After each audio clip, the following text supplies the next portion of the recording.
kitchen. This will be prepper pantry cooking lesson tutorial thingamajig number 2.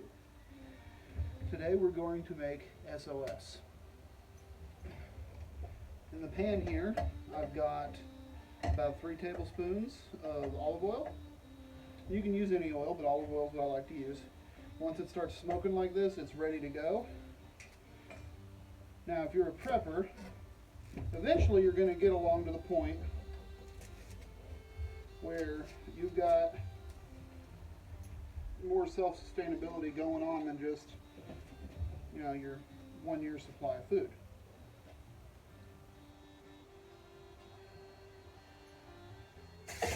Eventually, you're going to have, goats, chicken, turkey, so on and so forth.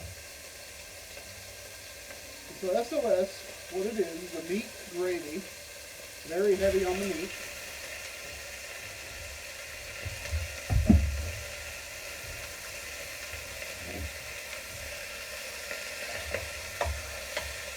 And so I'm going with a pound each of turkey sausage and 80-20 ground chuck. But any ground meat will work.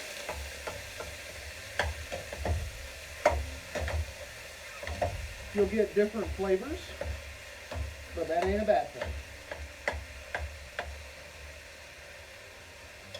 Alright, so while the meat is browning, now the first thing you want to do is get the meat in there. You want to season the meat. I got 2 pounds of meat here, so we're going to want to go with, let's say, 2 teaspoons of salt. That's about 1. If I'd have been thinking, I'd have grabbed my other thing. So that's 2. And then pepper. I've got about 2 teaspoons of coarse ground black pepper left in my shaker here. We're just going to dump all that in. Any other seasoning you want to put in with the meat about halfway through the browning process, because you're just going to burn it if you leave it in on the heat too long. Now we're outdoors today. You really want to pay attention to your heat. I'm using a hot plate here. You can use this over a burner. I have currently just the side burner on my grill. My other burners are in storage. But they're down low and not so good for doing this sort of stuff. So anyways, we've got the meat going. Next up, 1 yellow onion. It can be a sweet onion, it can be a white onion, just an onion. Break off the loose bits. The way I cut an onion, which there's a couple of different right ways to do it, because I do not have steady hands, I don't do it the totally chef way. And so I cut the top end off, and then I cut it in half. I leave the roots on the bottom, and then I just peel off the first layer. So it looks like that.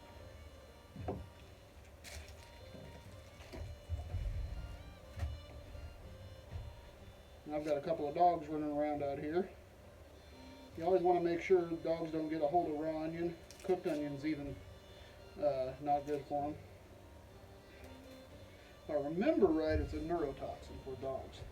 I could be slightly wrong on that. It could be garlic that's a neurotoxin. Both of them is bad for dogs. So when you're tossing your onion scraps away, make sure they go in a trash can, trash bag, fire pit, whatever. You don't want your dogs getting a hold of them. So next step I like to do, I take and cut about 4/5 of the way from the top down to the roots. And I do it about halfway, you can see here. After that, do the same thing, and you just make your cuts like this, to whatever size you think you want the onions to be. I'm going for about 1/4 inch pieces.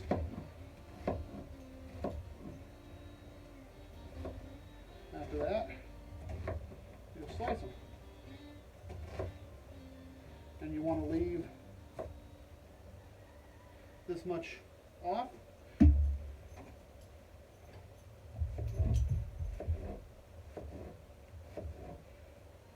last time I was cutting, I didn't sharpen my knives. This time I did. And so we're just going to let this sit for just a minute.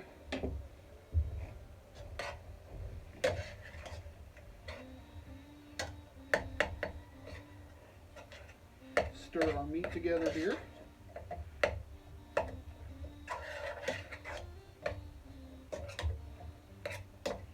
That's about halfway. Once you reach about the halfway point, take all the onion, add them in. Onion does a couple of things. One, it's a vegetable, so you do get some nutrients there. Not a lot, but there's some to onion. But it's a filler. So it'll take your meat. Onion absorbs the flavor of meat. Back in the Great Depression in Oklahoma, some cooks out in El Reno, Chickasha area came up with doing basically a hamburger that's about half beef, half onion. So the onion burger was born during the Great Depression here. But onion is a great filler to add with meat. So if you're feeding a group of people, just feeding yourself even, because this right here is going to make, let's see, tonight's dinner, tomorrow's breakfast. We'll probably make 5 meals, just for my wife and I, with the quantities I'm going to make here. And it's something that's good on rice. It's good on bread. It's good by itself even. Let's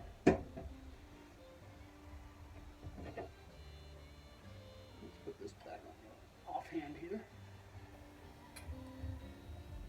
We have to stir this. I got butter melting. Over here we're gonna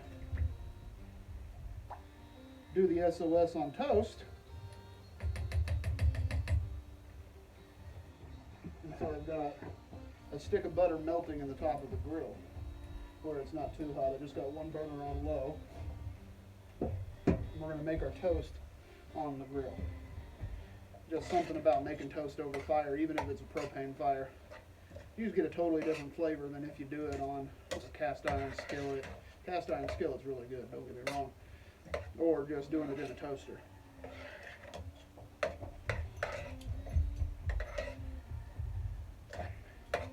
Now, if you really want a rich gravy, do not drain the meat. You want the fat in the gravy. We're just going to let that cook here. And anyways, we're going to talk a little bit about our gravy base here. So in this bowl here, I've got 2 cups of just regular white flour. I've got about 2 tablespoons of coarse ground black pepper, so even more black pepper.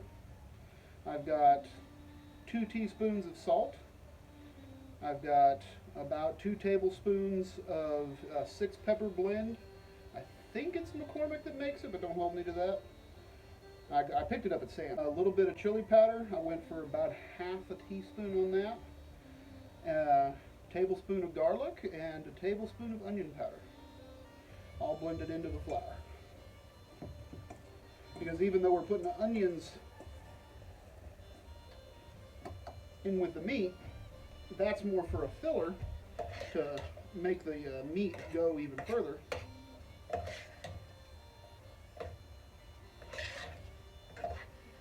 And then the last couple of times I made this dish when we were on a mission in Muskogee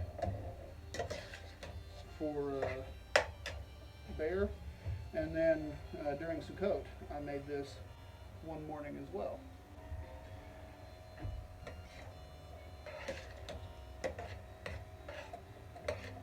And each time has been a little different, and each time, the ingredients change up because of this, that, or the other. But both those times I used milk. Now, unless you got some cows sitting around, which you might, but that's going to be a little more rare even amongst us preppers. I'm using evaporated milk, so it's going to give a really rich gravy.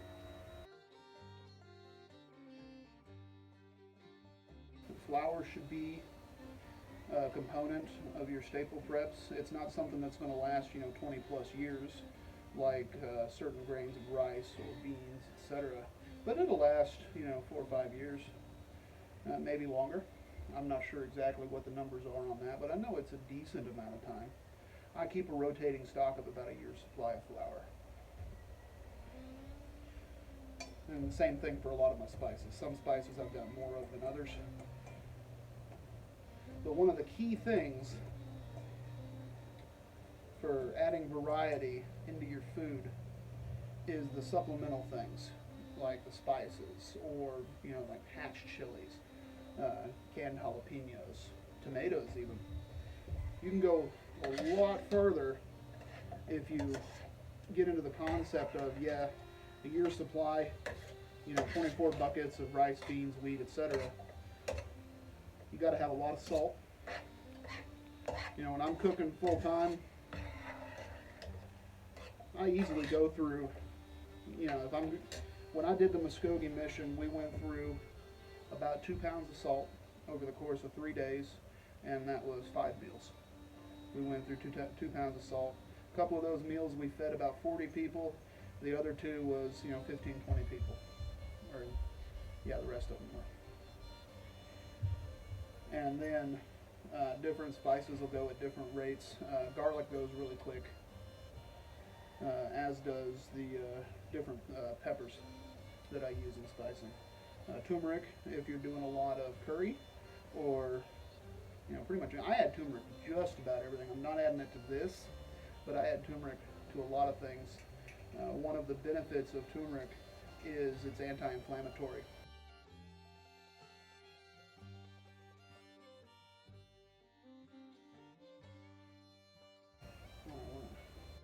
Turn the heat down to a simmer. Now on this canned condensed or evaporated milk, condensed milk, either one, you want to shake it up real good. The longer it sits, the better you got to shake it.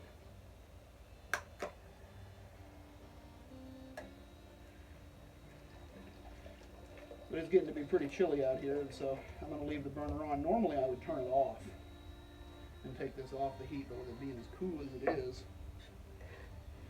But what I do is I add 1 can,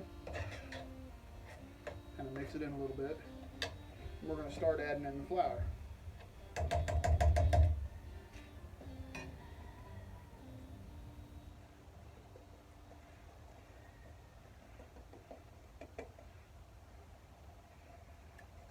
And you just start whisking.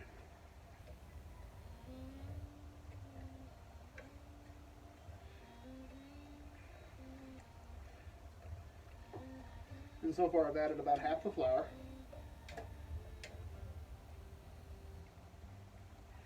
And this is thick like concrete already. So now that we've reached that point, we're gonna, I forgot to shake this can.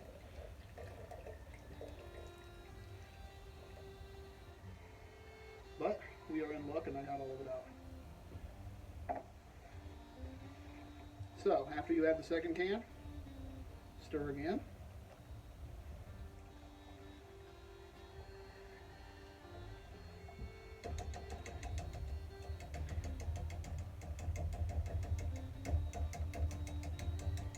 And all that built up in the whisk, there was dry flour in the middle of that, so you want to make sure when you get a buildup like that, that you take it back out.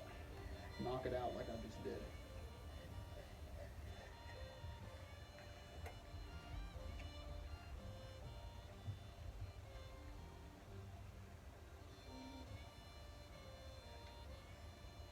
And then we're just going to add flour to this until we reach the consistency that we want.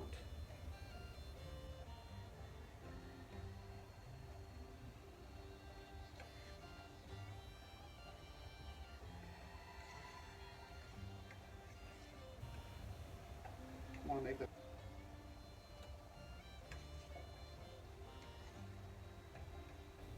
And then of course this recipe here, it'll probably find to your taste that this recipe does not have enough salt. That's okay.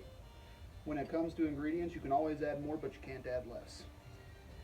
I almost always undersalt when I do my seasoning, simply because I cook for a wide variety of people. I'm actually used to cooking. Back when I was doing the catering thing, we catered to a lot of older folks, and they had different heart conditions,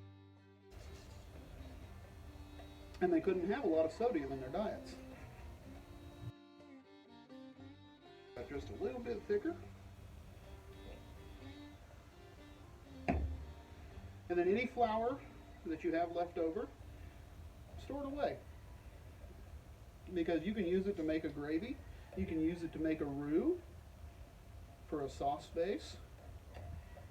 You can use it